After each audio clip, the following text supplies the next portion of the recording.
सबसे पहले जान लो उत्तानपाद माने क्या होता है। हुई जो उत्तानपाद, एक तो मनु का बेटा है, तो मनु के बेटे तो हम आप भी हैं। मनु का बेटा उत्तानपाद कहलाता है, तो मनु के बेटे तो हम सब हैं। हम सबका नाम मनुष्य है, मनुष्य। और मनुष्य माने होता है मनुष्य, मनु से, जिसकी शुरुआत मनु से हुई है, जो सब मनु से ही निकल के आए हैं। मनुष्य क्योंकि जब पहले मनुष्य मनु ही थे तो सब मनुष्य उन्हीं के तो बच्चे खुच्चे हैं, नाती पोते हैं, उन्हीं के वंश में तो हम लोग आते हैं। तो एक अर्थ में तो हम मनु से हम भी हैं, मनु से आप भी हो, मनु से हम भी हैं, मनु से वो भी था। तो जो मनु का बच्चा हो वही तो उत्तानपाद है, तो हम सब उत्तानपाद तो है। एक अर्थ और लगाओ तब भी हम सब उत्तानपाद ही हैं। उत्तानपाद माने होता है, उत्तान माने ऊपर को, उत्तान, और पाद माने होता है पांव, चरण, पैर, पाद। जिसके उत्तान हो पाद, जिसके पांव ऊपर को हो, उसका नाम उत्तानपाद होता है। तो इस अर्थ के मुताबिक भी हम सब उत्तानपाद ही, क्योंकि हम सब जब मां के पेट में होते हैं, अपनी अपनी अम्मा के पेट में, तो 9 महीने हम सबके पांव ऊपर होते, सबके पांव यूं थे और सबका सिर नीचे था 9 महीने तक। पेट बच्चा ऐसे होता है उल्टा, पांव ऊपर सिर नीचे। तो 9 महीने हम सबके पांव ऊपर रहे। तो पैदा हुए तो पलटी मार दिए, नहीं भगवान तो पांव ऊपर रखता सबके। वो तो पैदा हुए, माया में फंस गए और अपनी चाल बदल दिया, पांव ऊपर होने चाहिए थे, पांव नीचे कर दिए। अच्छा, कभी विचार किया है कि भगवान गर्भ में पांव ऊपर क्यों रखते हैं बच्चे के? मानो भगवान का एक संदेश है कि ऊपर पांव तेरे मैं रख रहा हूं, मतलब तुझको ऊपर को चलना है। तेरी जीवन की गति यूं नहीं होनी चाहिए, तेरे जीवन की गति जरा यूं होनी चाहिए। तो अपने को जरा ऊर्ध्वगामी बना, तू संसार के लेवल से जरा यूं उठ ऊपर को, तू नीचे मत जा। देखो, ऊपर माने होता है परमात्मा का घर, और नीचे माने नरक, पतन। तो भगवान ऊपर को पांव रख के मानो यही कहना चाहते हैं, ऐसा कोई काम मत करो जिससे आपका पतन हो जाए। जिंदगी में खूब सोच सोच के कदम उठाओ कि आपका हर कदम ऊपर हो जाए, हर कदम आपको एक ऊंचाई पर पहुंचाए, हर कदम आपको जरा संसार के लेवल से आगे बढ़ाए। अब आसमान की ओर बढ़ो, अब तारा बन के चमको संसार में, अब गड्ढे मत गिरो। इसलिए भगवान पांव पर रखते कि ऊपर को आओ, ऊपर को गति करो, ऊपर को उठो, अधोगामी मत बनो, ऊर्ध्वगामी बनो। लेकिन हम लोग पैदा होते हैं और पैदा होते ही माया में फंस जाते हैं और पैसा पलटी मारते हैं गुलाटी कि ऊपर को जाना चाहिए था और हम लोग नीचे चल पड़ते, नरक की ओर, पाप की ओर, पतन की ओर। एक बात मैं आपसे कहना चाहता हूं भाई बहनों, एक संत बोल रहे थे, बहुत कीमती बात, लाख टके की बात है। मनुष्य का जन्म कहां हुआ है इसका कोई महत्व नहीं होता है। मनुष्य पैदा किस खानदान में हुआ है इसका कोई महत्व नहीं है। महत्व इस बात का होता है कि मनुष्य अपने जीवन को लिए कहां जा रहा है, कहां लेके जा रहा है। ऊंचे उठ रहा है लेकर के नीचे जा रहा है।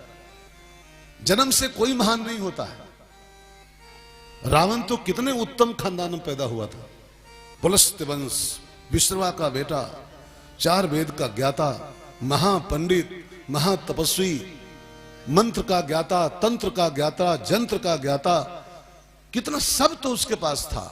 मंदोदरी की ऐसी पत्नी, सोने की लंका, मेघनाथ के ऐसा बेटा, सुलोचना की ऐसी बहू, क्या नहीं था उसके पास? सब में हर मामले में श्रेष्ठ था रावण। ब्राह्मण के यहां पैदा हुआ था, 4 वेद पढ़े थे, लेकिन पैदा होने से खाली क्या होता है? कहां गया लेके अपने जीवन को? जीवन की यात्रा कैसी किया उसने कि महाराक्षस कहलाता है, अधम कहलाता है। सबरी कहां पैदा हुई थी? रैदास किसके यहां पैदा हुए थे? वो तो मोची के बच्चे थे, जूता सिलने वाले के बेटे थे। लेकिन मोची के बेटे होने से क्या होता है? जीवन को कहां लेके गए रैदास जी कि मीराबाई को उसके पांव धो के पीने पड़े। मीराबाई छत्राणी थी राजस्थान की, और वो मोची का लड़का था, मोची बाबा था, वो हरिजन था। यस्सी में आता था, लेकिन मेरा भाई उसको गुरु बनाई अपना रैदास को, और उसके पांव धो के मेरा रोज पीती थी। सबरी कितने अधम जाति की थी, कितने अधम खानदान में पैदा हुई थी। अधम नहीं, अधम ते अधम, अधम अति नारी। लेकिन वो जीवन को कहां लेके गई कि राघवेंद्र सरकार को उसके आना पड़ा और उसकी लार में सने बेर खाना पड़ा। तो व्यक्ति का जन्म कहां हुआ है इसका कोई महत्व नहीं है, व्यक्ति अपने जीवन को लिए कहां जा रहा है इसका महत्व होता है, व्यक्ति अपने जीवन में कर क्या रहा है इसका महत्व होता है। आपको हम ही बताएं, हम जब कथावाचक नहीं थे ना, दुकानदार थे उसके पहले, हम दुकान किए हैं कुछ दिन तक। जब पढ़ाई पूरी हुई, शादी वादी हो गई थी तो पैसा नहीं था तो दुकान करना पड़ा। हम अपने को बिल्कुल सही बोले, जब हम दुकान करते थे तो हम कहते थे सेठ जी, हमारा नाम सेठ जी था। अब कथा कहते हैं तो महाराज जी कहलाते हैं। आदमी वही का वही आपके सामने बैठा हुआ है, लेकिन जब दुकान कर रहे थे तो हमको लोग सेठ जी कहते थे। सेठ जी दाल लाओ 5 किलो, शक्कर लाओ 2 किलो, तेल लाओ 1 किलो। दुकान थी किराने की हमारे पास।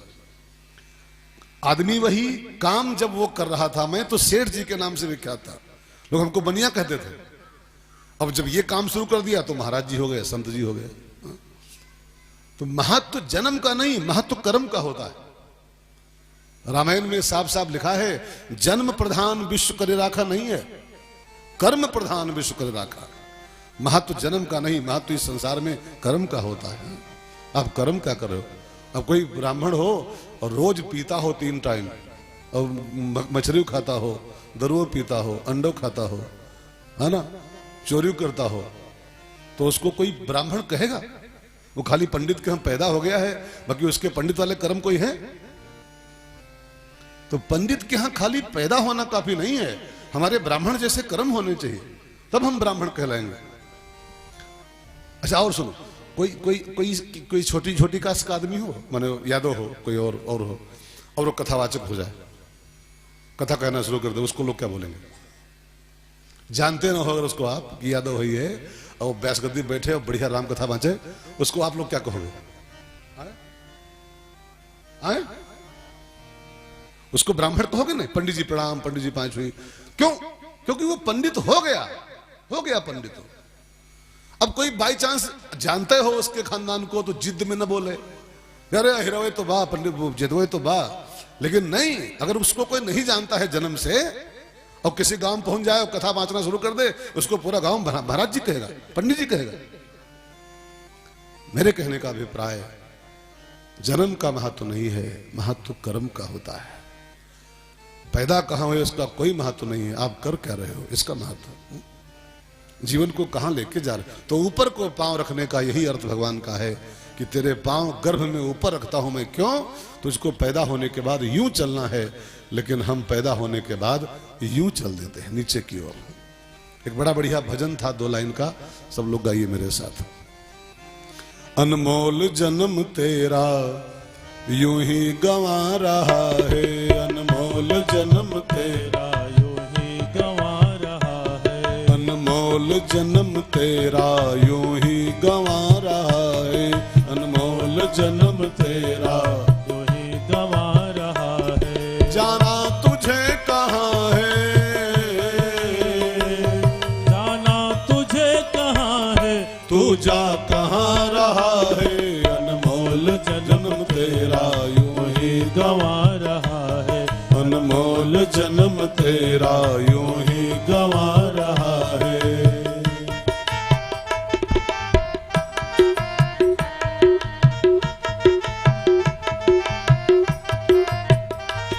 सपनों की नींद में ही ये रात ढल न जाए, सपनों की नींद में ही यह रात ढल न जाए, पल भर का क्या भरोसा कब जान निकल जाए, पल भर का क्या भरोसा कब जान निकल जाए। गिनती की हैं ये श्वासें यूं ही लुटा रहा है, गिनती की हैं ये श्वासें यूं ही लुटा रहा है। जाना तुझे कहाँ है,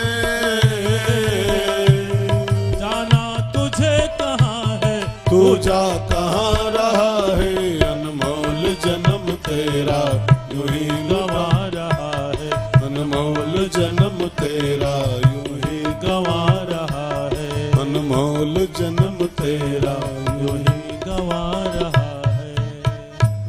कहाँ हमको चाहिए था। गीता में एक शब्द आता है बहुत बढ़िया सा भाई बहनों। गीता कभी आप लोग खोलते हो, कभी तो पन्ना उन्ना पलटते हो एक आधी बार। गीता में भगवान कहते हैं उद्धरेत आत्मना आत्मनम। एक शब्द है ना गीता में, उद्धार। उद्धार, उद्धार माने क्या होता है? कभी सोचा है अपने उद्धार मीन्स क्या?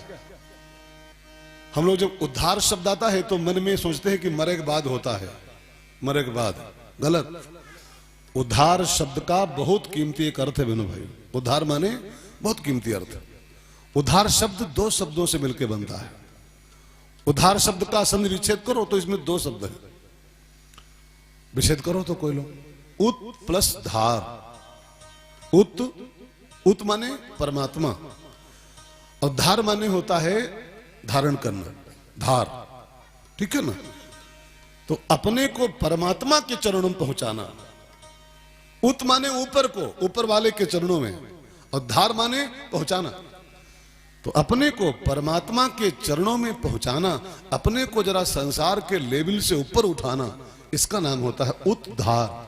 उद्धार, उद्धार माने मरे के बाद नहीं, अपने को ऊंचे उठाओ, ये उद्धार है। और एक बात ध्यान देना, अपना उद्धार आपको स्वयं करना पड़ेगा। गीता साफ साफ कहती उद्धरेत आत्मना आत्मनम। अपना उद्धार आप स्वयं करो। रोज चेक करो अपने को कि मैं यूं जा रहा हूं कि यूं जा रहा हूं। रात को सोने के पहले एक बार अपने पूरे जीवन को, दिन भर के जीवन को चेक करो कि आज दिन भर में मैं यूं उठा कि मैं यूं गया। आज के दिन में मैंने कैसे कर्म किए हैं, मैंने जो कर्म किए हैं उन कर्मों से मैं ऊपर उठा हूं कि मैं नीचे को गया हूं। रोज एवरी डे अपने को चेक करो, एवरी डे। राम सुखदास जी से एक महात्मा ने, एक भाई ने पूछा कि रात को सोने के पहले क्या करना चाहिए? तो उसको यही था, बोलेंगे कि 11 माला करनी चाहिए, तो राम राम श्याम श्याम करना चाहिए, कि ये मंत्र पढ़ना चाहिए, ये बताएंगे कुछ। तो राम सुखदास जी बोले कि रात को सोने के पहले कोई माला वाला न कर पाओ कोई बात नहीं, कोई पूजा न कर पाओ कोई बात नहीं है, कोई मंत्र न पढ़ पाओ कोई बात नहीं है, लेकिन रात को सोने के पहले अपने को रोज चेक करो कि आज दिन भर में, जो दिन आज का बीता है, इस दिन भर मैंने ऐसे ऐसे कौन से कर्म किए हैं कि मेरी जीवन की यात्रा यूं गई है कि दिन भर में यूं गया हूं। रोज चेक करो अपने को। रोज वही खाता बनाओगे तब जीवन संभल पाएगा। गफलत में जीने वाले कि ठीक है देखा जाएगा, नहीं, एक एक सेकंड की कीमत है मानव जीवन की। रोज चेक करो कि यूं जा रहे हो कि यूं जा रहे हो, ऊपर उठ रहे हो कि नरक की ओर जा रहे हो। तो उतान पाद माने जो जिसके पांव